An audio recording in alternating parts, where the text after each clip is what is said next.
تو آئیے اب ہم چلتے ہیں حدیث نمبر 6 کی طرف، پہلی نبوت اور ختم نبوت۔ عن ابن عباس رضی اللہ عنہ قال قال النبی صلی اللہ علیہ وسلم اول المرسلین آدم وآخرهم محمد صلی اللہ علیہ وآلہ وسلم۔ جامع الاحادیث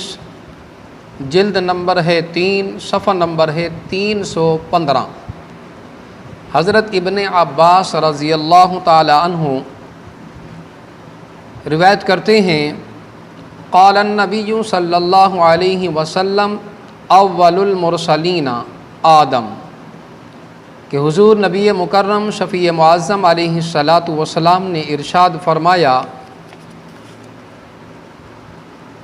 کہ سارے رسولوں سے پہلے حضرت آدم علی نبینا علیہ الصلاۃ والسلام ہیں، اور فرمایا وآخرهم محمد صلی اللہ علیہ وسلم،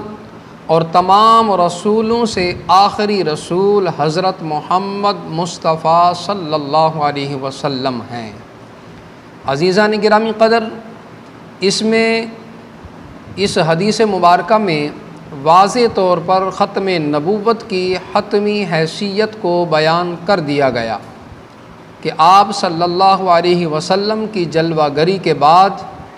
کوئی بھی کسی معنی میں نبی اور رسول نہیں ہو سکتا۔ آپ علیہ الصلاۃ والسلام کے الفاظ مبارک، آپ کی پیاری زبان اقدس سے نکلنے والے کہ حضور نبی مکرم شفیع معظم علیہ الصلاۃ والسلام خود ارشاد فرما رہے ہیں کہ سب سے پہلے نبی جو ہیں، رسول جو ہیں، وہ حضرت آدم علی نبینا علیہ الصلاۃ والسلام ہیں۔ یعنی نسل انسانی کے اصل جو ہیں، سب سے پہلے نبی اور رسول جو ہیں وہ حضرت آدم علیہ السلام ہیں، اور ان کے بعد پھر یہ سلسلہ چلتا رہا حتیٰ کہ جہاں جس نبی کی ضرورت محسوس ہوئی، رب العالمین نے وہاں اپنے پیغمبر رسول نبی کو بھیجا، لوگوں کو وہ رشد و ہدایت کی طرف منتقل کرتے رہے، اللہ کا پیغام پہنچاتے رہے۔ گویا کہ یہ سلسلہ چلتے چلتے حضور نبی مکرم شفیع معظم علیہ الصلاۃ والسلام کی ذات اقدس پر آ کر مکمل ہوا۔ سرکار دو جہاں علیہ الصلاۃ والسلام نے فرمایا وآخرهم محمد، اور سب سے آخری رسول جو ہے وہ حضرت محمد مصطفیٰ صلی اللہ علیہ وسلم ہیں، آمنہ کے لال ہیں۔ اب دیکھیں کہ یہاں بھی حضور علیہ الصلاۃ والسلام کی عظمت کو ظاہر کرنا تھا۔ اگر آپ علیہ الصلاۃ والسلام کو رب کریم سب سے پہلے بھیج دیتا اور بعد میں دوسرے نبیوں کو وہ بھیجتا رہتا، اور یوں دوسرے نبی آتے رہتے، ایک شریعت کو جو ہے منسوخ کر دیتے، پھر نئی شریعت لے کر آتے، تو ظاہر سی بات ہے جس کی شریعت منسوخ ہو جاتی ہے پھر اس کا درجہ جو ہے وہ نہیں رہتا جو اس وقت امام الانبیاء علیہ الصلاۃ والسلام کا ہے۔ تلک الرسل فضلنا بعضهم علی بعض، اللہ کے جتنے بھی پیغمبر رسول ہیں اللہ نے سب کو درجے عطا فرمائے ہیں، لیکن جو درجہ میرے اور آپ کے کریم آقا علیہ الصلاۃ والسلام کو ملا ہے، ایسا درجہ کسی اور رسول نبی پیغمبر کو نہیں ملا ہے۔ تو اس لیے حضور علیہ الصلاۃ والسلام کی عظمت یہ تھی کہ سب سے آخر میں بھیجا جائے، اور سب سے آخر میں جب آئیں گے تو سابقہ جتنی بھی شریعتیں ہیں،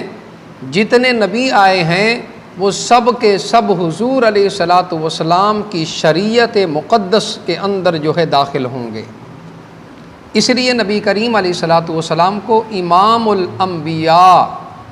فرمایا ہے کہ آپ تمام نبیوں کے سردار ہیں، تمام نبیوں کے سردار ہیں۔ ظاہر سی بات ہے جو سردار ہوتا ہے اس کا مرتبہ و مقام بہت بلند و بالا ہوتا ہے، وہ تمام نبیوں سے ارفع و اعلیٰ ہوتا ہے۔ اس لیے امام الانبیاء کا تاج جو ہے وہ حضور نبی کریم علیہ الصلاۃ والسلام کے حصے میں اللہ رب العالمین نے رکھا ہے اور آپ کو عطا فرمایا ہے۔ اس لیے اب یہاں پر جتنے بھی مرزائی حضرات ہیں انہیں بھی میں دعوت فکر دیتا ہوں، خدا کے لیے غور و فکر کریں۔ میں آپ کی اصلاح چاہتا ہوں، جتنے بھٹکے ہوئے لوگ ہیں خدا کے لیے راہ ہدایت پر آ جائیں۔ یہاں رب کریم عز و جل اور حضور نبی مکرم شفیع معظم علیہ الصلاۃ والسلام کے فرامین ہمارے سامنے ہیں۔ رب کریم نے اپنے پیارے مصطفیٰ کریم علیہ السلام کی زبان مبارک سے یہ کلمات ادا فرمائے ہیں کہ پیارے مصطفیٰ صلی اللہ علیہ وسلم یہ خود فرما رہے ہیں کہ میں سب سے آخری رسول ہوں، میرے بعد نبوت کا سلسلہ مکمل ہو گیا ہے۔ تو اب لہٰذا نبی کریم علیہ الصلاۃ والسلام کی رسالت کو ہی مان لینا چاہیے، اس پر اب کسی قسم کا کوئی تبصرہ نہیں کرنا چاہیے، نہ یہ کہنا چاہیے کہ رسول آ سکتا ہے، نبی آ سکتا ہے، اس میں رسالت میں کوئی جو ہے فرق نہیں آتا۔ لہٰذا اس طرح کی باتیں کر کے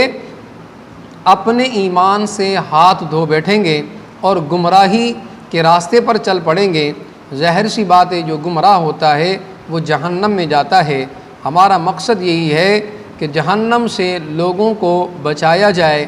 اور سب کے سب ہم جنت میں داخل ہوں۔ جنت میں تبھی داخل ہوں گے جب آقا کریم علیہ الصلاۃ والسلام کا کلمہ طیبہ پڑھیں گے اور آپ علیہ الصلاۃ والسلام کی ختم نبوت پر ایمان رکھیں گے اور آپ علیہ الصلاۃ والسلام سے وفاداری کریں گے۔